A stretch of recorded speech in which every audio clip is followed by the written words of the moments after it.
Laboratory. Would also like to introduce Sarah Marcotte from JPO, who may provide some additional insight later on in this evening's program. We're not going to let you just lurk there, Sarah. We're going to make you say hi at some point. So, well, before we introduce Dr. Buratti, here is Kat with just a few announcements. Hello, everyone. So last week we had an NSN social hour to talk with coordinators specifically about some of the changes to the new website. By now you have probably seen the updated NSN website. And if you haven't, I urge you to go to nightsky.jpl.nasa.gov and check it out. If you haven't logged into your account for a while, you may want to do that now because we have had a massive refresh. As you know, Night Sky Network is 20 years old this year, and so we wanted to celebrate that with a brand new website that is up to date. We also have some new pins that I'm ordering for our NSN clubs. We're in the process of getting that finalized this week, and so you should be able to order them, I want to say probably by December 1st. And it's, of course, important that you log your hours in order to qualify for your 3 pins and to make sure that you have all of your volunteer hours set up in the RSVPs. If you plan on joining us for the next social hour, that'll be October 22nd. You can register at the link that I've posted in the chat here. And this will be open to everyone. So not just coordinators, it'll be open to members as well. Additionally, now I know that I mentioned earlier, celebrate Clipper, have a Clipper party. You can participate here at the next link that I'm going to post, but make sure that you register for the NSN Social Hour on October 22nd. And before that, I probably should have gone in order. We do have our Cosmic Connections talk next week on October 3rd, just as a follow-up to tonight's webinar, and I'll post the link for that as well. All right, anything else? Nope, that's it from me. All right, thank you, Kat. For those of you on Zoom, you can find the chat window and the Q&A window at the bottom edge of the Zoom window on your desktop. Please feel free to greet each other in the chat window or to let us know if you're having any technical difficulties. Please remember to select everyone and not just the default host and panelists. You can also send us an email at nightskyinfo@astrosociety.org. If you have a question for our guest speaker, please type it into the Q&A window. That really helps us to keep track of them and know whether or not we've answered your questions or not. Okay, so I'm going to go ahead and start our recording.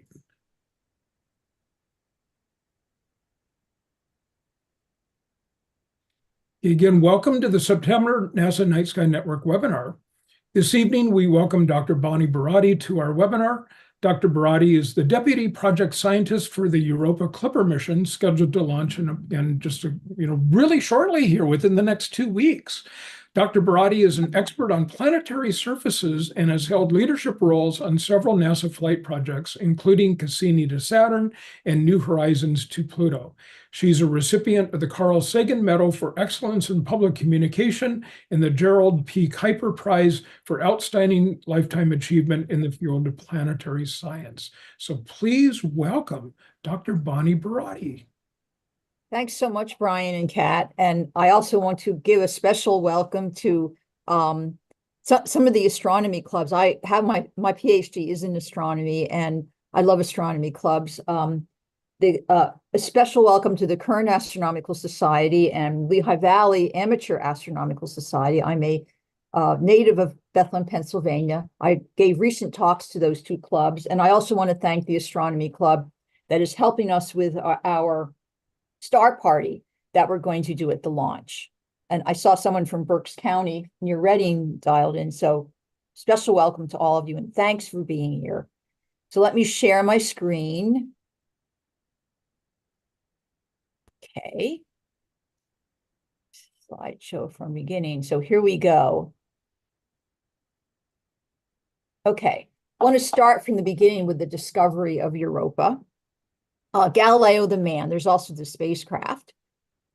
Here is a page from Sidereus Nuncius, which is the book that he wrote that had the outline of really of the motion of what we now call the Galilean satellites around Jupiter, and also the blueprint for the heliocentric view of the solar system. Let me also comment, one of the things I like to do when I give talks is dispel scientific misconceptions. So I'm going to start with one. You may have learned in school, I certainly did, that it was Copernicus that was the first heliocentrist, but that's untrue. The early Greeks, the early empiricists, people like Aristarchus, Eratosthenes, who measured the size of the Earth to within 50 miles, Anaxagoras, these people were experimentalists, and they all knew that the Earth went around the sun. It was only when the more Platonic view took hold that in Europe we believed that the Earth, that everything went around the Earth. I also want to give a little personal story here. When I was at a Cassini Project Science Group meeting in Rome, one of our colleagues, Guy Consolmagno, was in charge of at the time he was in charge of the meteor collection at Castel Gandolfo, which is a summer residence of the Pope. And now he's in charge of the whole observatory, but he gave us a little personal tour of the observatory. And one of the things he did was let us handle with our own hands one of the original copies of Sidereus Nuncius. And as I was holding it, I realized that that was probably the same copy that Galileo's inquisitors had handled. Okay, so here are the Galilean satellites of Jupiter: Callisto, Ganymede, Europa, and Io. You can see Europa is the smallest one. It's a little bit smaller than the moon. And above there, we have the drawing from Sidereus Nuncius. And there's the Galileo spacecraft there. So I know these are astronomy clubs, so I can just breeze through this. You all know these facts better than I do. The size of the moon with respect to Europa, the distance of Jupiter from the sun. That's important because we have to realize that Jupiter only gets about 4% of the solar radiation that the Earth does.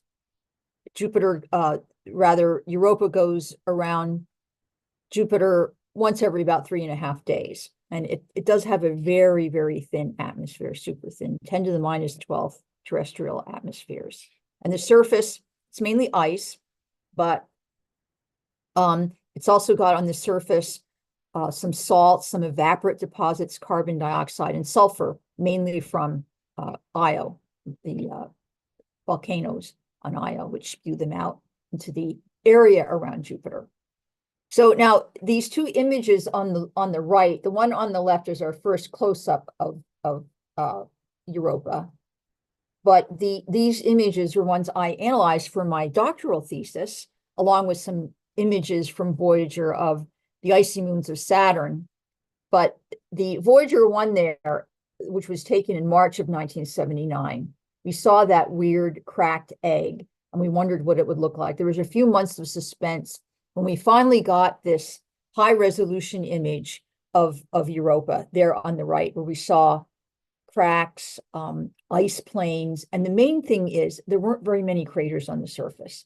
And what that means is there's some type of active geology. Here's my second scientific misconception. You probably learned in school, as I did, that the reason the Earth doesn't have many craters is because all the meteoroids get burned up in the atmosphere.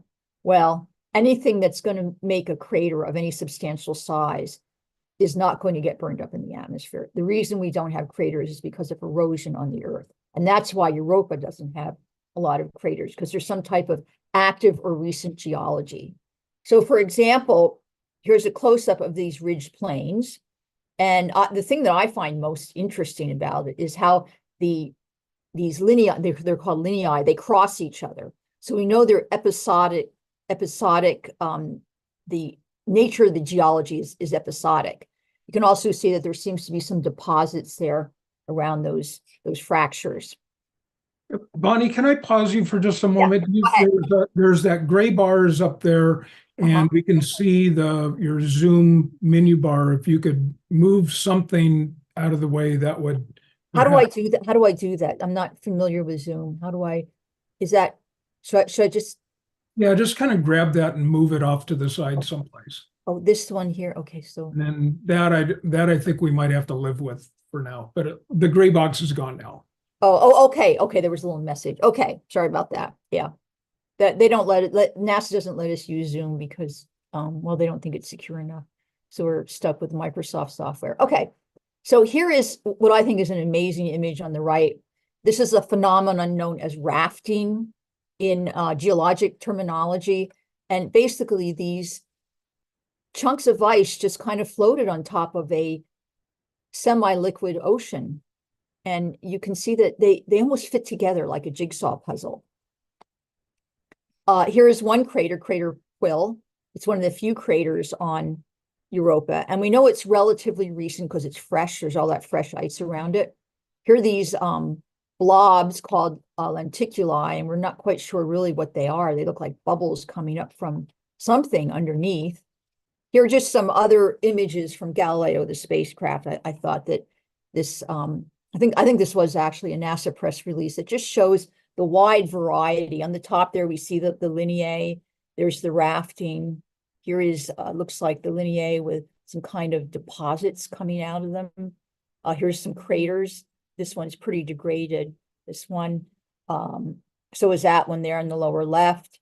Here's Quill. And also there are compositional differences. There are the bright icy plains, as well as these dark areas that may be rich in organics. Okay, so let's remember some of this stuff, water and organics. Okay, so what causes this active geology? Well, it turns out that it's tidal forces from Jupiter. The orbit of Europa is not a perfect sphere. When it's closer to Europa, the gravitational force, the tidal force, which is immense. I mean, you could fit, as you all probably know, you can fit about 100 Earths, I'm sorry, 1,000 Earths inside Jupiter. That gravitational force is stronger when it's closer, so it gets flexed, it gets kind of flattened. And then when it goes out to the furthest away part of its orbit, that mechanical energy is released as heat energy. So it's the heating of the moon that causes these geologic processes. And it's so nice to tell that Galileo, the spacecraft, discovered what we almost certainly believe is a liquid ocean, a global ocean of liquid water underneath Europa's ice crust. And how do we know that? Well, Jupiter has a huge magnetic field, many times more powerful than the Earth's. But it also so happens that Europa has this induced magnetic field. As the field lines, as the magnetic field of Jupiter sweeps across Europa, it induces this magnetic field. And the only way that can happen is if there is a conductor inside. This is Faraday's law. If you remember your high school physics, there's a conductor inside, and the most likely conductor is a salty ocean. Okay, so this is what we think Europa looks like inside. This is our present view, subject to change because that's how science is. There's an ice crust that's about, well, maybe 15 or 20 miles thick. Then there's this global ocean that is maybe about 60 miles deep. One of the reasons we're going there is to find out how large these items are, how thick the crust is, how deep the ocean is. And then there's a mantle of rock, and we know it has to be rock because the density of Europa is it's a little over 3 grams per cubic centimeter, and ice is about 1, so water ice, that is. So there's something heavy in the center, maybe even a metallic core, possibly even iron. Okay, so here is a cutaway of what we think the interior looks like. Now, I had mentioned it has water, and it has some energy. It has both heat energy and chemical energy. That heat energy from the tides releases chemicals from the interface between the mantle and the liquid ocean, causing chemicals. So there's chemical energy, but there's also we think, organics at the surface that could provide food for any life. Now, we are not a life detection mission. I mean, our goal is mainly to look for a habitable environment. We're looking for an environment where life could thrive. So the three major requirements for that are liquid water, essential elements, food essentially for life, and some type of energy, which on Europa, we have both tidal energy and chemical energy. And then you also have to have some stability so that life has a chance to thrive. So here are, I think the next, okay. So I just want to digress a little bit here. And this gives another lesson about how science does change. When I was in graduate school, we didn't think that life arose in the deep oceans. We thought it arose in the shallow oceans on the surface of Earth. And this water, we knew that life as we know it required water, got zapped by lightning or ultraviolet radiation and any form of energy. It zapped the oceans and magically formed amino acids. So in the famous Urey Miller experiment, which took place in the 50s at the University of Chicago, Miller was a graduate student at the time.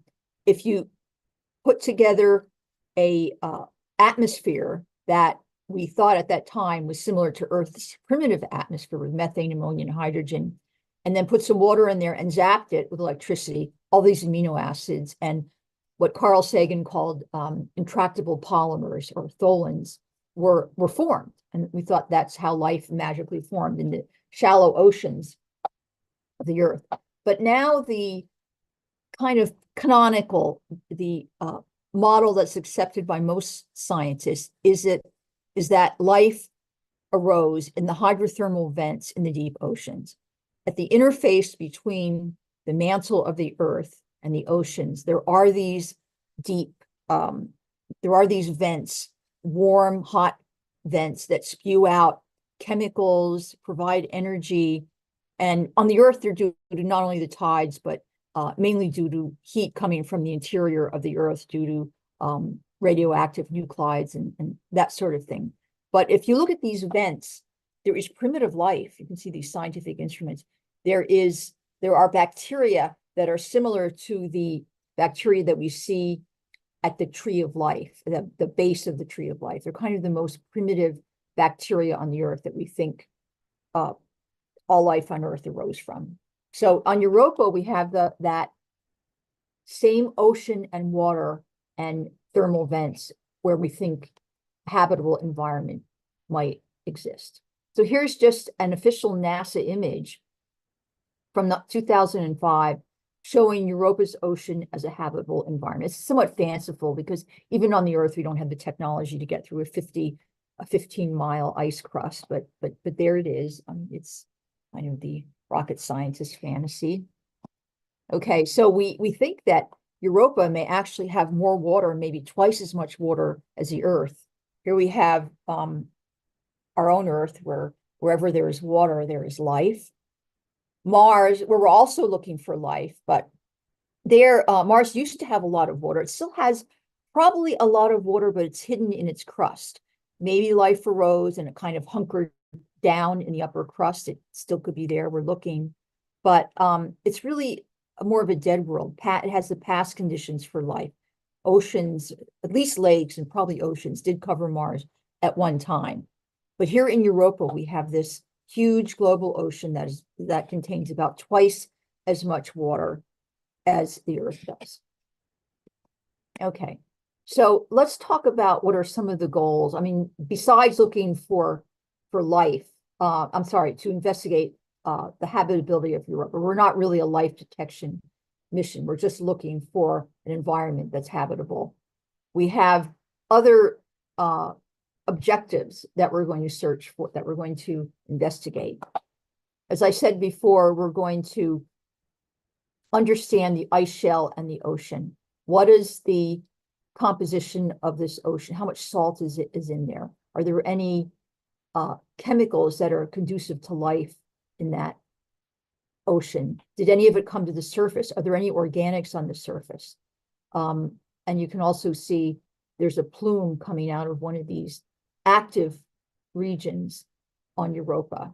And that's also something we're going to look for, current activity. There's some ground-based observations that suggest that there is current activity plumes on Europa. We're going to investigate the composition with a focus on interactions between the ocean below and the ice crust. So we're going to look for things like evaporate deposits, things like salts, sulfates, things that indicate maybe water came out to the surface and sublimated.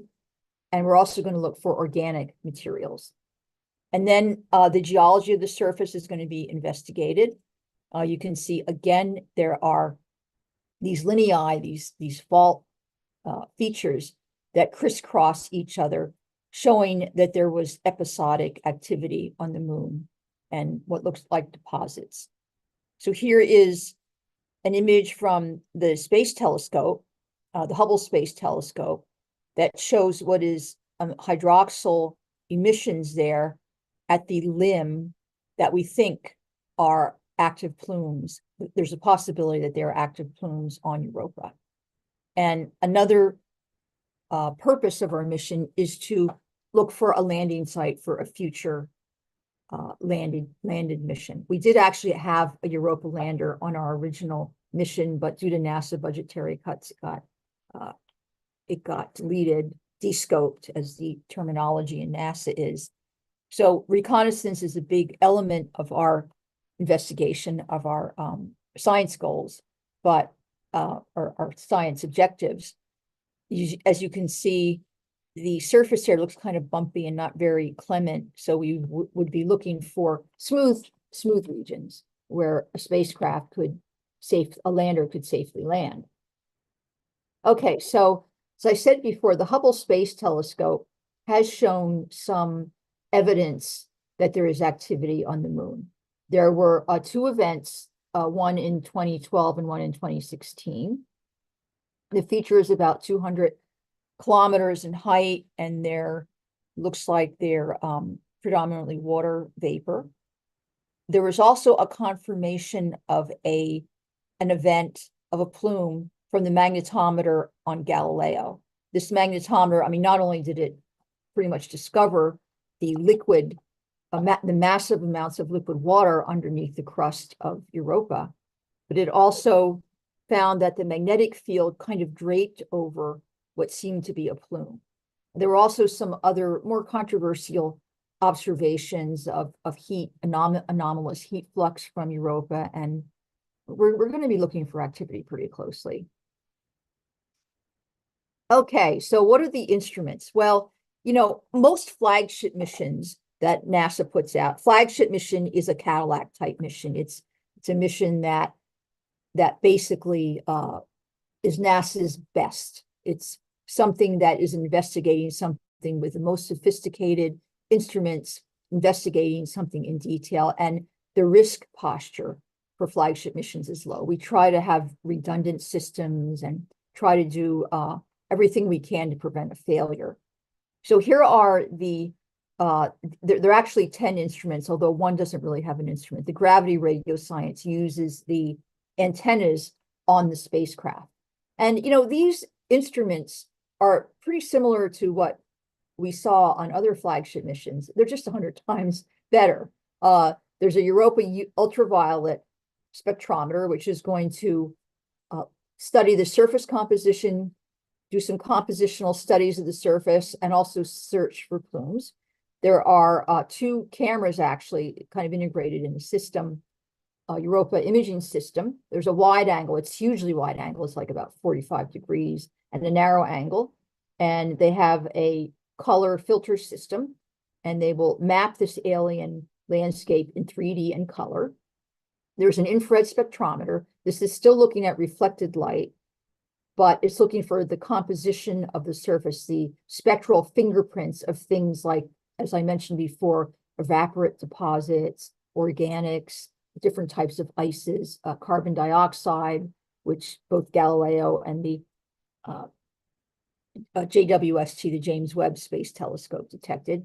Then there's a thermal mapper, thermal imager, which will search for hot spots and try to understand the texture of the surface. And finally, there's this ice penetrating radar, which will look below the surface and try to understand the crust. Are there pockets of water there, little subsurface ponds or lakes? How deep are these cracks, that sort of thing. And then we have 4 fields and particles experiments that are going to kind of sniff around the surface. The mass specs, which will look at the atmospheric composition. It can even look at isotopes. It's very sensitive. Then we have a dust analyzer, which will get the surface and plume composition, a magnetometer to map the subsurface to sense the ocean properties, and finally, the plasma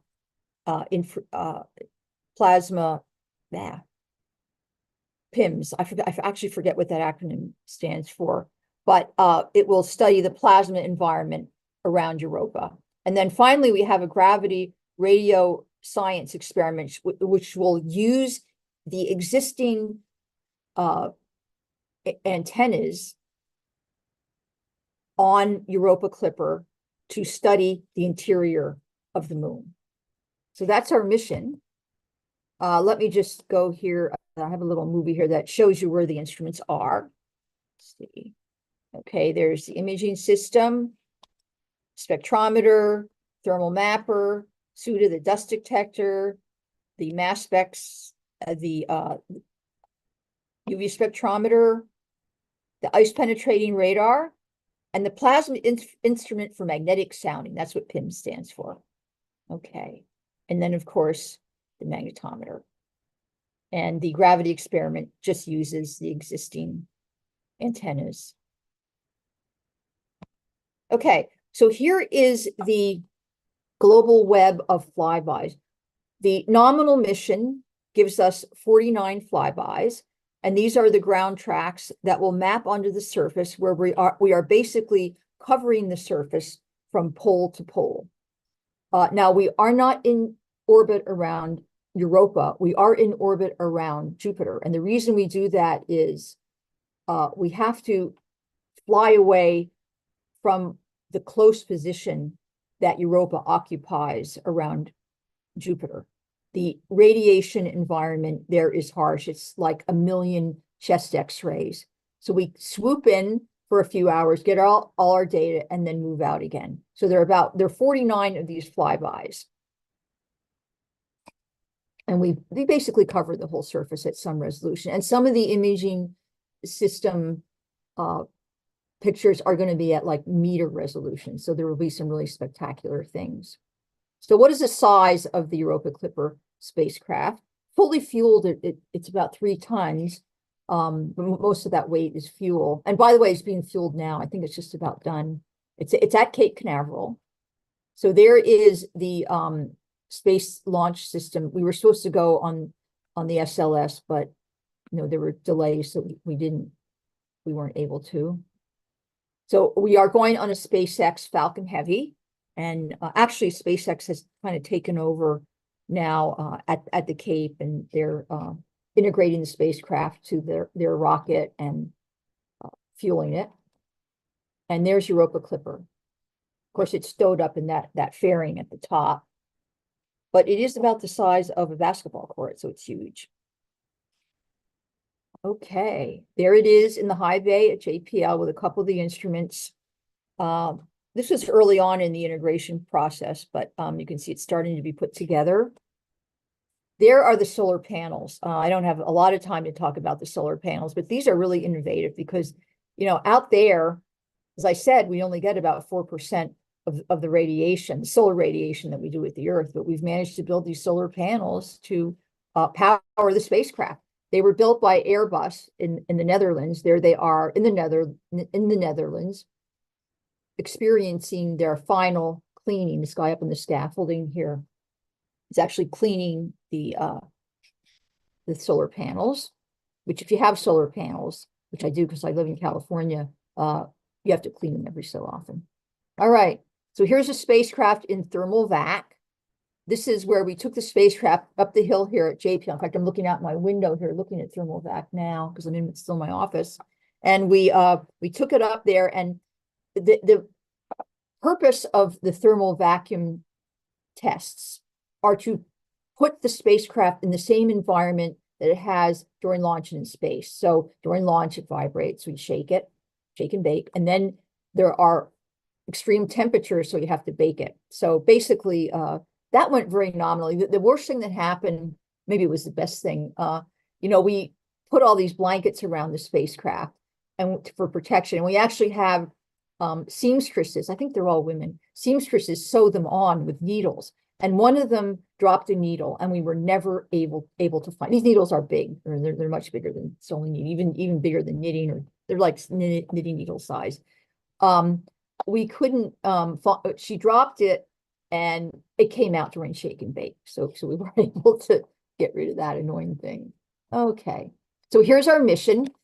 Because we didn't have the large SLS to launch us, we have to do this thing where you come into the inner solar system and get gravity assist from the Earth, the sun, and in our case, our first gravity assist is at Mars. And yes, we are going to take some, quote, calibration data at Mars. A lot of the instruments still have covers on, but we're going to get, the thermal mapper is going to get an image of Mars, and the Reason ice penetrating radar is going to do a end-to-end test. So we're going to get some data then.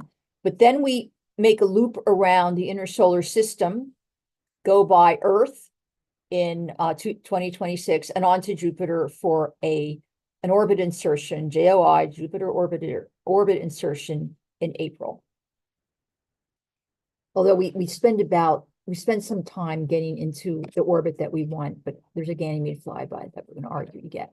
Okay, so I want to save some time for questions. I do have a movie, but here is one of the things we did that I think was, one of the best things. One of the things that we've tried to do here at JPL is expand our visions to include the arts.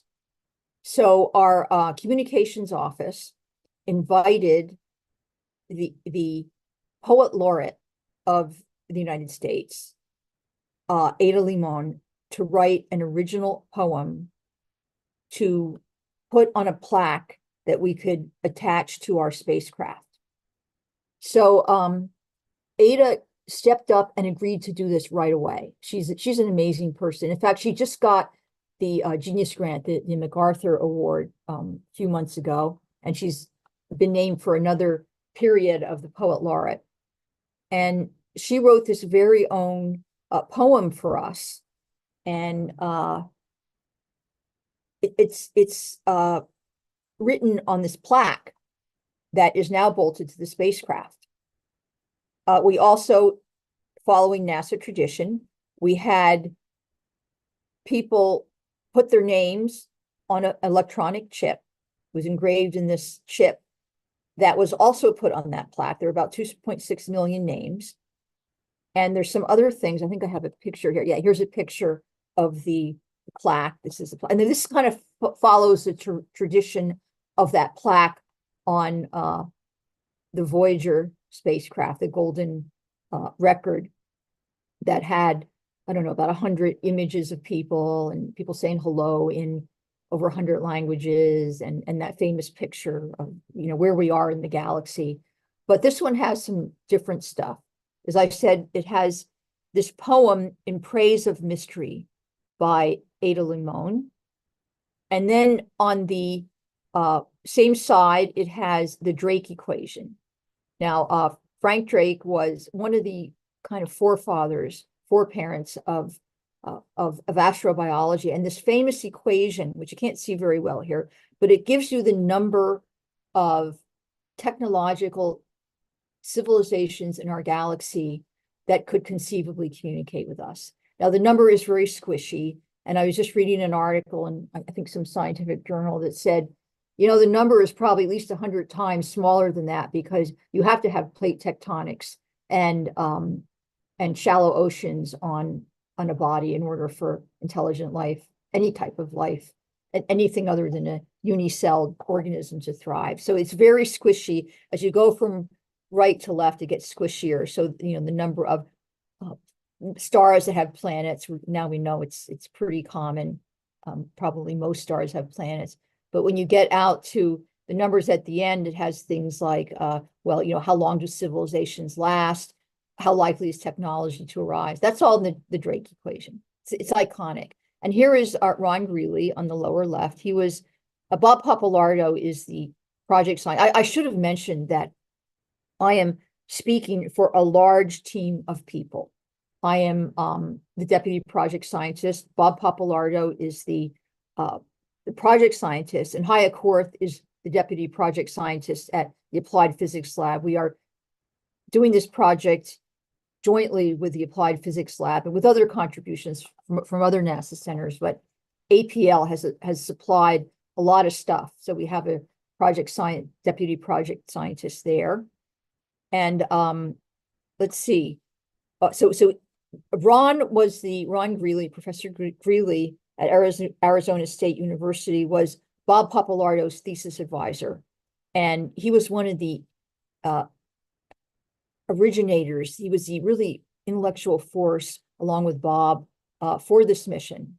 So we originally wanted to put some of his and frankly Drake's ashes on the spacecraft, but NASA nixed it, probably because we just told too many people. There were, as most of you probably know, some of Clyde Tombaug's ashes were on the New Horizons spacecraft that went to Pluto, but basically, I don't know if we actually told NASA. I think I was on that mission too. I think we just kind of snuck it in there and had a couple engineers kind of bolt it on. It was because we were open about it that NASA nixed it. It just has a policy of not doing that. Anyway, the names, the 2.6 million names here on this message in a bottle. Here is Ada's poem, and unfortunately, I can't read it. Sometimes when I give popular talks, I read the poem, but I don't have a copy in front of me, and my eyes aren't good enough to see that. But it's online. You can see it's a beautiful poem in praise of mystery, connecting water to the universe and to our lives here, and just letting people know that there is so much that we don't know in this vast universe. Now, this side of the plate here, which is actually on the exterior of the plate, the Drake equation and the poem are on the inside. They're kind of bolted so you can't see them. Of course, it's all going to be destroyed because the end game is we're going to put the crash the spacecraft into Ganymede. We can't crash into Europa because of planetary protection. We don't want to contaminate it with any possible organisms. But these waveforms that you see are actually the waveforms that represent the spoken word for water in 104 languages. So that's what's going on the spacecraft. Okay, so here's a little movie. I have to, let's see. Oh, I have to restart it. There it goes. Okay. This just shows a artist rendition of a flyby. There's the magnetometer. There are the solar panels. There are the instruments. We can operate all the instruments at once. The remote sensing instruments point to the moon, and then the fields and particles experiments are 90 degrees away. They point, here they are, into the RAM direction, the direction of motion, because they're trying to scoop up particles. There's Jupiter, and here we are going by Europa with the optical remote sensing instruments pointed down towards Nadir, and then the fields and particles experiments pointing forward into the direction of motion.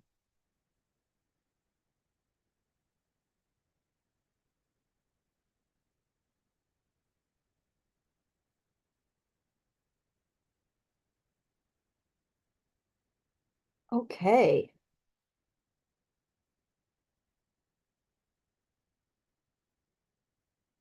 So we have a very active social media presence, and we have a great team of people here that are helping us get the message out. And you can get involved. It's too late to put your name on the spacecraft, but we have, we're on X, we're on Facebook, we have a great web page, and we even had a camera when the time that the spacecraft was being put together during ATLO. assembly, test, launch operations. We had a camera in the high bay at JPL where the spacecraft was being built, and people could just look at it on YouTube. And for the first time ever, we got a camera installed at Cape Canaveral at Kennedy Space Center, where we also were able to see the final things being put together for the spacecraft. Now that camera has been disabled because when SpaceX took over, they didn't want to have their activities filmed. So you can't look at it now. But we do periodically post pictures on YouTube and at nasa.gov. And there are just a lot of messages on our Facebook page and our X account. So you can still get involved and stay tuned. We have a road show that is going, and I don't recall. I know it was in San Francisco. It was in New Orleans. I think our next one is going to be at the Cape. We're going to have the road show at the Cape. We've been. We tend to like to show our stuff at aquariums to keep that theme of liquid water. But just keep posted. And I did want to save some time for questions. So that's the end of my formal talk. I want to thank everybody for being here and for your interest. I can take some questions. Let's see. I guess I have to stop sharing. We've got a lot of questions here, Bonnie. And so let me get going with some of these so that we can get to as many as we can. Should I stop sharing? Yeah, you can stop sharing for now. Okay, great. Thank you. So some of these are related. And so one of them Dennis asks, and then we have a follow-up to this. Dennis asks, how deep will Clipper's radar penetrate Europa's surface? And so how deep will that go to determine the internal structure? Yeah, we don't know exactly, because in order to answer that question, you have to know what it's made of and you have to know what's underneath. But extrapolating from what its parent instruments, Sherrod and Marcis on Mars, what they were able to map. I mean, as you probably know, they mapped the polar caps and actually looked underneath and detected water, although that's controversial. That detection is controversial. We think we hope it'll be able to get to the interface between the ice crust and the global water ocean underneath. And that's about 15 miles-ish. That's another thing we'd like to measure. But we do hope that it'll be able to look down pretty far and maybe detect these little subsurface lakes. And Jim asked a question very early on about, how do you get an accurate estimate of the thickness of the ice shell and of the liquid ocean underneath? Yeah, there are a bunch of techniques. I just referred to one, how a radio signal through liquid is different from that of the ice. So looking at the crust from different angles should be able to give us a clue to how thick it is.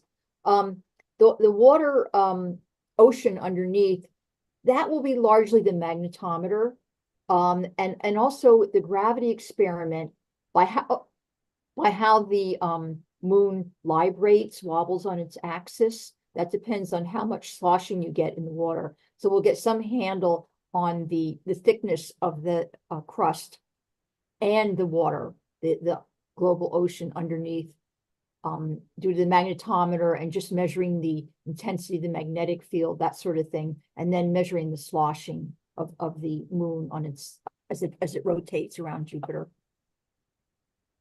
And here's a good question from William. And I know that most of the focus here is on the solid and liquid structure.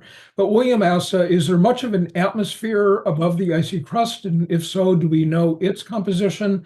Would it be affected much by solar radiation or most so by the radiation within the Jupiter's sphere of influence? Yeah. Well, some of the radiation may be one of the things that knocks off some molecules into the atmosphere. There is a very thin atmosphere. It's about 10 to the minus 12th that of the Earth's, and we will be studying its composition. And a little bit has been known from the Earth that it's got OH, the hydroxyl molecule, and I think also some sulfur. Sulfur is pretty volatile. So yeah, and possibly sodium. There are a few things that we have detected, but we're basically going to increase our knowledge of the atmosphere by, I don't know, 100 times. And the atmosphere is probably transient, especially if there's activity. And there were quite a few questions having to do with the spectral data. Dennis asked, did the Webb telescope get spectral data from Europa's plume, and how did that influence, your plans for what you're looking for with the Clipper? Yeah, that's a great question. I didn't have time to go over in my talk. Okay, so first of all, about the surface. JWST, the Webb telescope, has mapped out CO2, carbon dioxide, on the surface. And it's working on other things as well, mapping out things. But that was one of the first things it did. And that CO2 seems to be connected with what we call the chaos terrain. This is an area of Europa that is really disrupted, and it looks like it's been kind of discombobulated by the ocean below. And in fact, that the CO2 there shows that there's probably CO2 in the ocean. That, like, the Earth has a lot of CO2 in its ocean. So there's that similarity. Now, Galileo actually had mapped CO2 on Europa, but the JWST maps were much clearer and associated clearly with this chaos terrain. The composition of the atmosphere, we'll be able to get with the mass spectrometer and the ultraviolet spectrometer, we'll be able to get a much more accurate rendition of what is in the atmosphere. And we'll also be looking for things like possible organics on the surface. The Holy Grail would be, of course, if we discovered amino acids, although I have to remind you that amino acids do exist in nature, and we don't know whether all of them are biotic, formed from life. The comet that Rosetta observed had a glycine, which is the most simple amino acid, and it's been putatively detected in the interstellar medium. So yeah, our knowledge of the chemistry of the surface and the atmosphere will just go way up. So kind of following up with that, and Jay asked, why is the question, this relates to, the what you can detect as far as the molecules that are in the atmosphere and the ices. Why is the mission limited to an environmental search, not including a life signature search? It seems like it would be easy to, make adjustments so that you could pick up some of the biosignatures. Yeah, well, we don't like to, over advertise, and leave people disappointed. We actually have fairly extensive capability in terms of spectroscopy. We go from, the UV all the way out to, I think, 60. I think the far end is about 60 microns. So there's heat, and all the chemicals that have their fingerprints, their spectral lines in the key areas are being covered. It's just that we don't want to say, oh, we're going to, see amino acids, or we're going to see DNA, because we just don't know. Science is not like that. You don't really predict what you're going to see. You kind of see and then form your ideas from that. So, it is capable of doing that. It's just that we're not advertising that, because it's just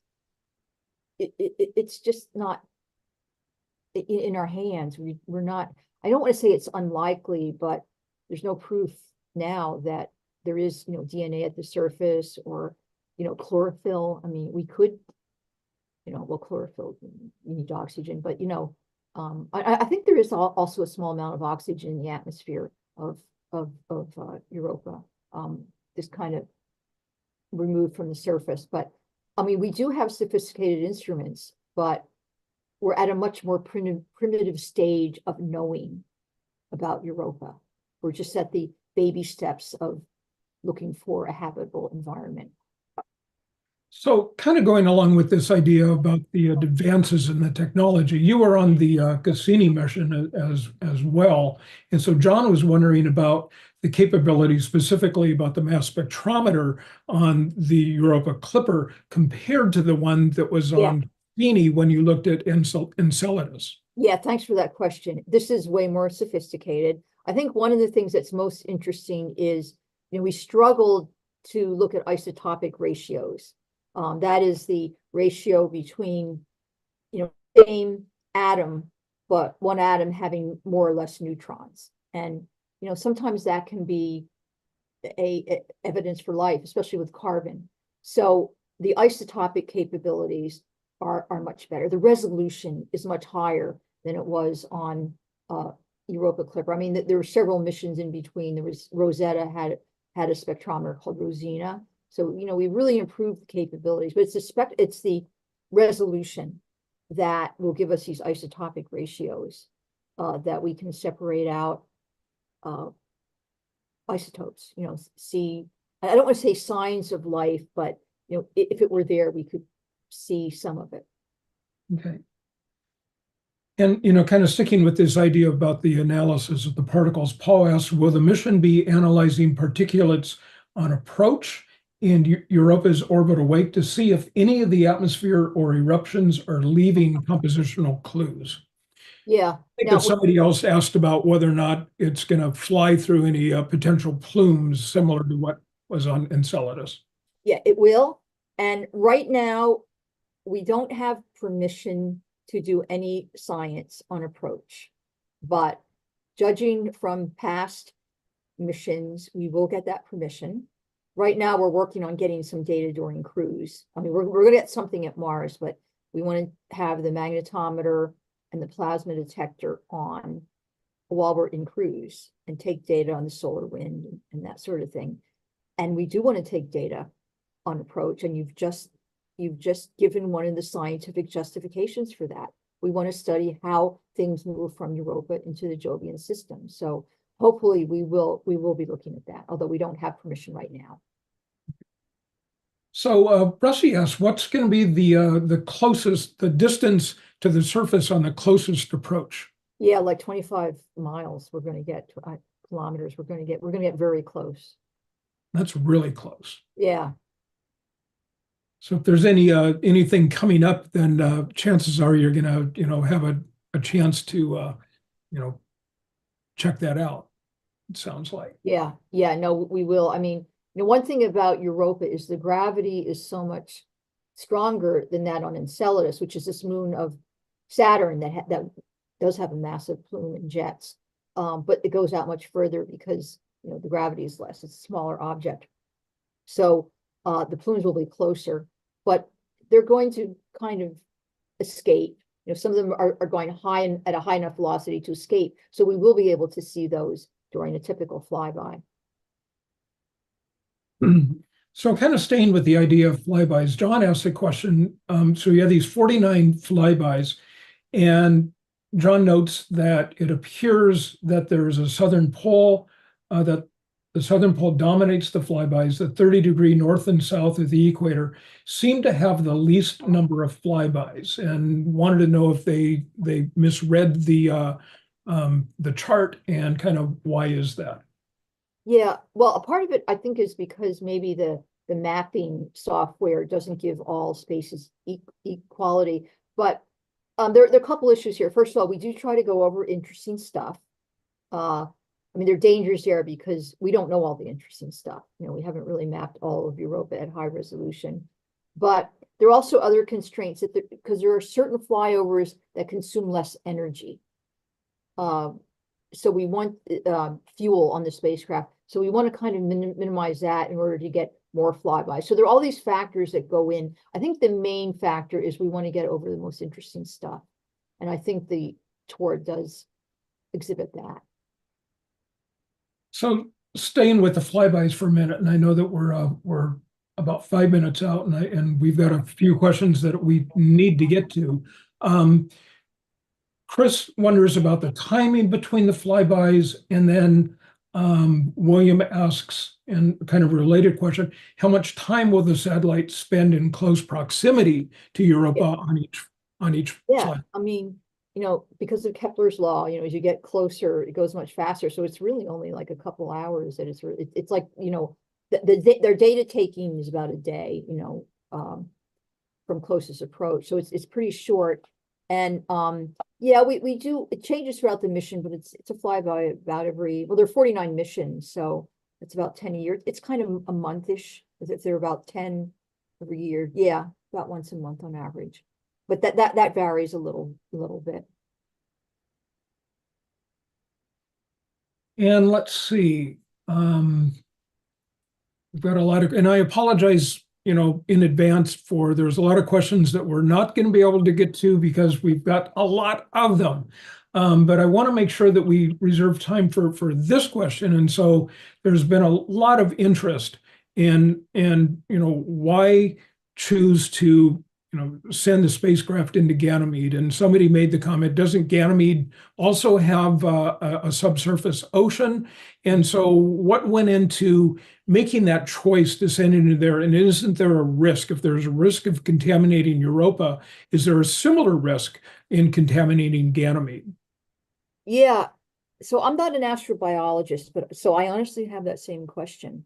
I think that, well, the evidence isn't that compelling, but Ganymede likely has, could have a liquid ocean. But it's thought to be less likely. I think the reason it's not going into Jupiter, Io, which is probably lifeless because it has all those, it's a fire and brimstone world. That would take more energy. And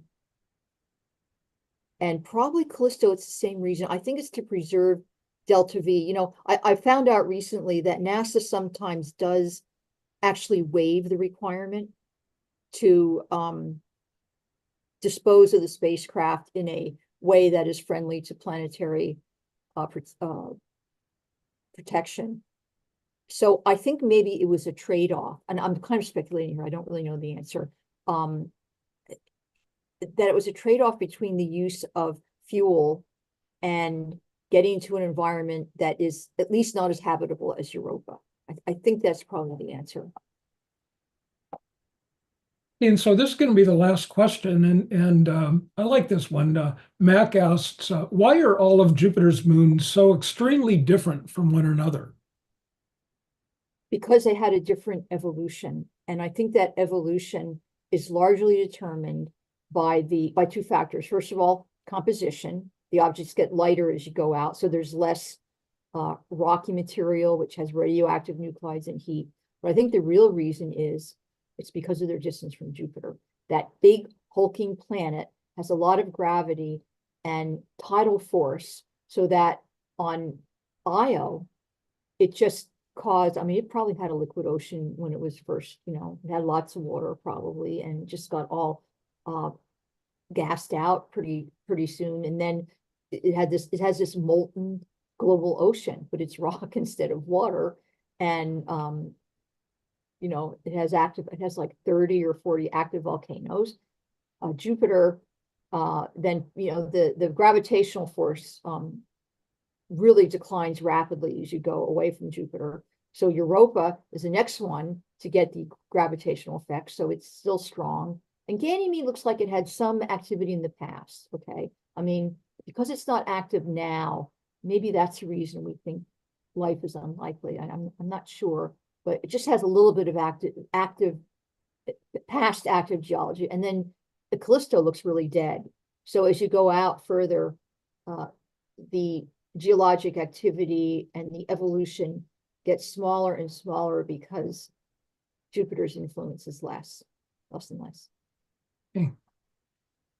Well, thank you very much. That's this has been really great. So let's see, Kat, if you could put the link for the survey, I have a survey we'd love everyone to fill out. And that's all for tonight. So please join us next week for an edition of Cosmic Conversations on Thursday, October 3rd at 5 p.m. Pacific time. And Kat will also put the registration link in the chat for that. And that'll have us give us the opportunity to chat a little bit more about some of the topics that you heard about tonight, and some sharing about how you're involving Europa Clipper content in your local clubs. And I'd invite Bonnie and Sarah to join us for that if you wish to. Also, please join us next month for, Kat noted, a special Night Sky Network meeting on Tuesday, October 22nd, where we look forward to hearing from all of you about the outreach you're doing. And our next webinar is on Tuesday, November 19th, when we will hear an update on the Chandra X-ray Observatory from Dr. Kimberly Arkand. And again, we want to say thank you, Bonnie, for joining us this evening. And thank you, everyone, for tuning in.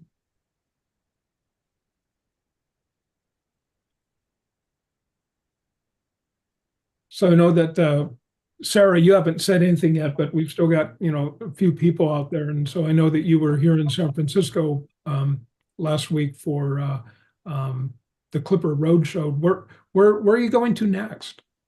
Well, the roadshow is going to be in Florida. So they are going to the Orlando Science Center. So at the weekend before launch,